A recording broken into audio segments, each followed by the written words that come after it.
அனைவருக்கும்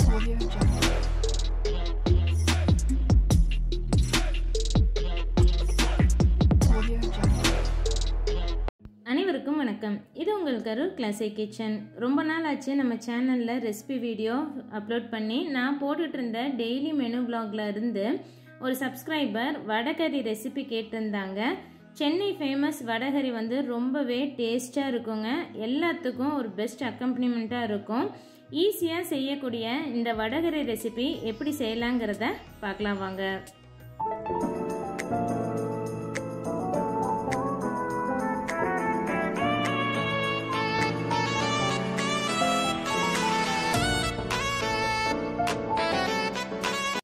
பச்சைக்கடலை பருப்பை நல்லா கழுவிட்டு ஒரு அரை கப் போல் பருப்பு வந்து 3லேருந்து 4 மணி நேரம் ஊற வச்சு எடுத்திருக்கேன். கையில் உடைச்சா இந்த மாதிரி ரெண்டாக உடையணும், அந்த அளவுக்கு நல்லா ஊறி வந்திருக்கணுங்க. இதை வந்து ஒரு மிக்சி ஜாருக்கு சுத்தமாக தண்ணி எல்லாம் வடிச்சிட்டு வெறும் கடலைப்பருப்பை மட்டும் ஆட் பண்ணிக்கோங்க. நீங்கள் கழுவிட்டு அதுக்கப்புறமா ஊற வைங்க.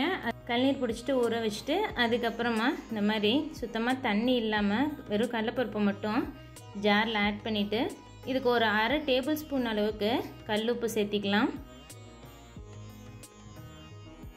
ஒரு 3/4 டீஸ்பூன் அளவுக்கு சோம்பு சேர்த்திக்கோங்க. உங்களுக்கு சோம்பு வாசம் பிடிக்காதுன்னு நினச்சிங்கன்னா சீரகம் கூட சேர்த்திக்கலாம்.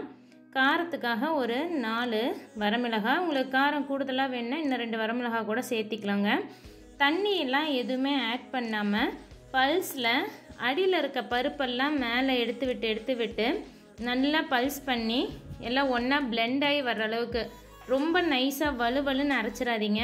நம்ம வடைக்கெல்லாம் ஆட்டுற மாதிரி 1-2 திப்பியாக இந்த மாதிரி தண்ணி இல்லாமல் அரைச்சி எடுத்துக்கோங்க.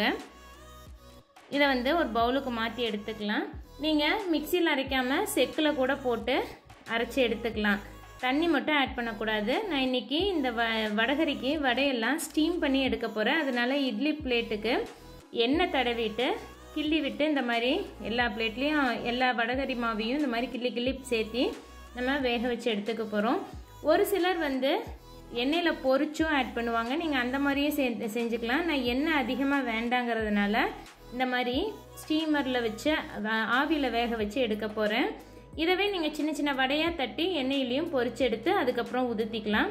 இப்போ எல்லா மாவையும் கிள்ளி பிளேட்டில் ஆட் பண்ணியாச்சு. இதை வந்து நம்ம இப்போ இட்லி பானையில் வச்சு ஒரு 15 நிமிஷம் போல் வேக வைக்கணும். இந்த மாதிரி சின்ன சின்னதாக கிள்ளிக்கிட்டிங்கன்னா நமக்கு மறுபடியும் உதுத்துறதுக்கு வசதியாக இருக்கும். இப்போ இது ஒரு 15 நிமிஷம் போல் ஆவியில் வேக வச்சு எடுத்துக்கலாம். நல்லா இப்போ வெந்துருச்சுங்க. இதை வந்து அப்படியே டிஸ்டர்ப் பண்ணாமல் ஆற விட்டுறலாம். நான் கையில் நசுக்கி பார்த்திங்கன்னா நல்லா வெந்து வந்தது தெரியும். இதை வந்து ஆறுறதுக்கு வச்சுட்டு நம்ம அதுக்குள்ளே வெங்காயம் தக்காளி எல்லாம் கட் பண்ணி எடுத்துக்கலாம். நமக்கு இன்றைக்கி மசாலுக்கு நான் இன்றைக்கி பெரிய வெங்காயம் ஒரு 3 வெங்காயம் போல் நல்லா பொடியாக நறுக்கி எடுத்து வச்சுருக்கேன். இதை வந்து நல்லா பொடியாக நறுக்கிக்கோங்க. அப்போ தான் வடகரி கூட நல்லா வெங்காயம் மசாலா கலந்து வர்றதுக்கு கரெக்டாக இருக்கும். எல்லா வெங்காயத்தையும் இந்த மாதிரி பொடியாக நறுக்கிட்டு இதுக்கு எந்த அளவுக்கு வெங்காயம் எடுக்கிறீங்களோ அதே அளவுக்கு நமக்கு தக்காளியும் தேவை. இப்போ இதெல்லாம் நல்லா ஆறிடுச்சு. இதை இட்லி தட்டிலேருந்து எடுத்து ஒரு தட்டுக்கு மாற்றிட்டு நல்லா கையில் உதுத்தினிங்கன்னா உதிர்ந்துடும். நம்ம வடகரி வந்து மசால் கூட கலந்து வர்றதுக்கு நல்லா சின்ன சின்ன பீஸாக இருந்தால் தான் நல்லா மசாலில் ஊறி நல்லா சாஃப்டாக வரும். எல்லாம் உப்பு காரம் அந்த மசாலெலாம் வந்து நல்லா அப்சர்வ் ஆகியும் வரும். பெரிய பெரிய பீஸாக இருந்தால் உள்ளே நல்லா மசால் இறங்காது. இப்போ ஒரு பேனில் நல்லா சூடு பண்ணிவிட்டு அதில் எண்ணெய் சேர்த்துக்கலாம். நான் இன்றைக்கி கடலெண்ணெய் தான் சேர்த்துறேன். 2 டேபிள் ஸ்பூன் அளவுக்கு கடலெண்ணெய் சேர்த்திக்கோங்க. ஏன்னா இன்றைக்கி நம்ம கொஞ்சம் வடகரி அதிக அளவில் செய்வோம். ஒரு 5 கிராம்பு, 1 டீஸ்பூன் அளவுக்கு சோம்பு, ஒரு பிரியாணி இலை, கொஞ்சமாக கல்பாசியும் ஒரு 2-3 பட்டையும் சேர்த்து நல்லா பொரிய விட்டுக்கோங்க. எண்ணெயில் இதை நல்லா பொரிஞ்சு வாசம் வந்ததுக்கப்புறமா நம்ம பொடியாக நறுக்கி வச்சுருக்க பெரிய வெங்காயத்தை உள்ளே ஆட் பண்ணிக்கலாம். பெரிய வெங்காயத்தை ஆட் பண்ணிவிட்டு நல்லா வதக்கி விடுங்க. நல்லா எண்ணெயில் பெரிய வெங்காயம் வதங்கி வரணும். பச்சை வாசம்லாம் போய் வெங்காயம் கலர் மாறுற அளவுக்கு வதக்கி எடுத்துக்க போகிறோம். இது கூடவே நம்ம 2 இனுக்களவுக்கு கருவேப்பிலை சேர்த்துக்கலாம். உங்களுக்கு தேவைப்பட்டால் ஒரு 2 பச்சை மிளகாயை பொடியாக நறுக்கி இந்த ஸ்டேஜில் சேர்த்திக்கோங்க. வெங்காயம் வணங்குற அளவுக்கு மட்டும் கொஞ்சமாக உப்பு சேர்த்தி இந்த மாதிரி கலர் மாறி வர்ற அளவுக்கு நல்லா வதக்கி எடுத்து வச்சுக்கலாம். நல்லா வதங்கினதுக்கப்புறமா இதில் 1.5 டீஸ்பூன் அளவுக்கு இஞ்சி பூண்டு பேஸ்ட் ஆட் பண்ணிவிட்டு நல்லா இஞ்சி பூண்டு பேஸ்ட்டோட பச்சை வாசம் போகிற அளவுக்கு வெங்காயத்துக்கூட கலந்து வர்ற மாதிரி வதக்கி விட்டுக்கோங்க. அது நல்லா பச்சை வாசம் போய் வதக்கி வந்ததுக்கப்புறமா பொடியாக நறுக்கி வச்சுருக்க 3 தக்காளியை உள்ளே சேர்த்தி குழஞ்சு வெந்து வரணும். தக்காளி, இஞ்சி பூண்டு பேஸ்ட்டு, வெங்காயம் 3 கலந்து நல்லா குலைவாக வெந்து வர்ற அளவுக்கு வதக்கி விட்டுக்கலாம். இப்போ மசாலா பவுடர்லாம் ஆட் பண்ணிக்கலாம். ஒரு 1/2 டீஸ்பூன் மஞ்சள் பொடி, 1 டீஸ்பூன் அளவுக்கு வரமிளகாய் தூள், இது வீட்டில் அரைச்ச மிளகாய் தூளுங்க. கொத்தமல்லி தூள், வர கொத்தமல்லி தூள் 1 டீஸ்பூன் அளவுக்கு ஆட் பண்ணிக்கலாம்.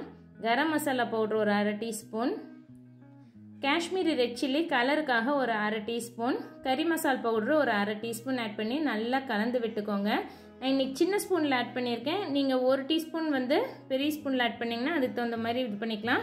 உப்பு காரம்லாம் நம்மளோட சுவைக்கு ஏற்றாப்பில் தான் நம்ம ஆட் பண்ணிக்க போகிறோம்.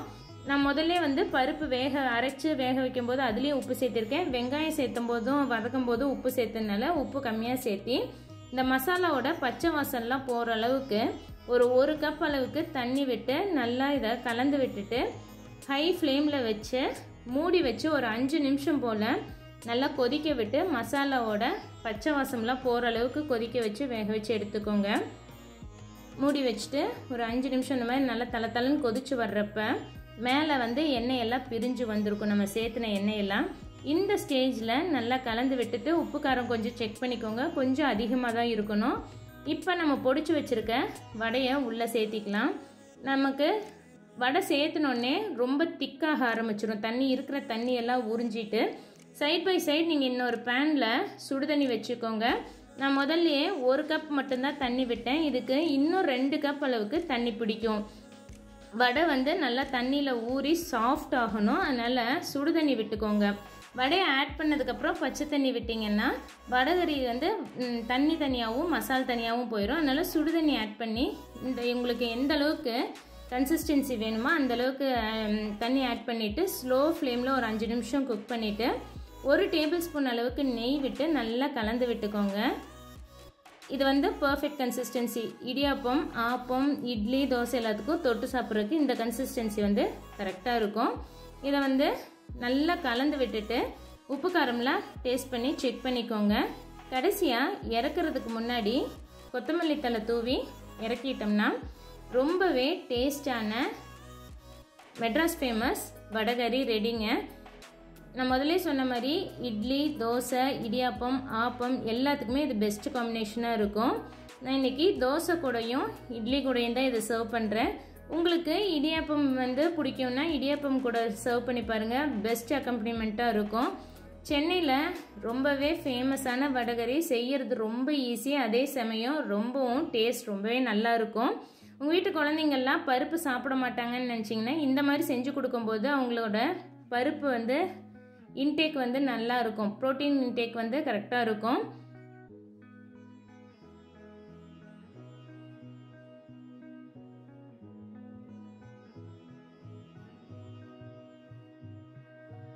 ரொம்பவே சுலபமாக செய்யக்கூடிய இந்த வடகரியோட நியூட்ரிட்டிவ் வேல்யூ என்னென்னங்கிறத பார்த்துடலாம். நான் இன்றைக்கி 100 கிராம் அளவுக்கு பச்சைக்கடலை பருப்பு எடுத்து அது கூட வெங்காயம், தக்காளி, மசாலாலாம் சேர்த்து செய்யும்போது 4 பேர் தாராளமாக சாப்பிடக்கூடிய அளவுக்கு நமக்கு போர்ஷன் வடகரி கிடைக்கும். இங்கே நான் உங்களுக்கு ஷேர் பண்ணியிருக்கிறது ஒரு போர்ஷனுக்கு உண்டான நியூட்ரிட்டிவ் வேல்யூஸ் என்னென்னங்கிறது தான் உங்களுக்கு கொடுத்துருக்கேன். இதில் பாஸ்பரஸும் ப்ரோட்டீனும் அதிக அளவில் இருக்குங்க. இந்த வீடியோ உங்களுக்கு பிடிச்சிருந்ததுன்னா மறக்காமல் லைக் பண்ணிவிட்டு ஏதாவது குறை இருந்ததுன்னா கமெண்ட்டில் கண்டிப்பாக மென்ஷன் பண்ணுங்கள். இந்த வீடியோவை உங்கள் ஃப்ரெண்ட்ஸ் கூடயும் ஷேர் பண்ணுங்கள். இது வரைக்கும் சேனலுக்கு சப்ஸ்கிரைப் பண்ணினா சப்ஸ்கிரைப் பண்ணிவிட்டு பெல் ஐக்கான் கிளிக் பண்ணி வச்சுக்கோங்க. தேங்க்ஸ் ஃபார் வாட்சிங்.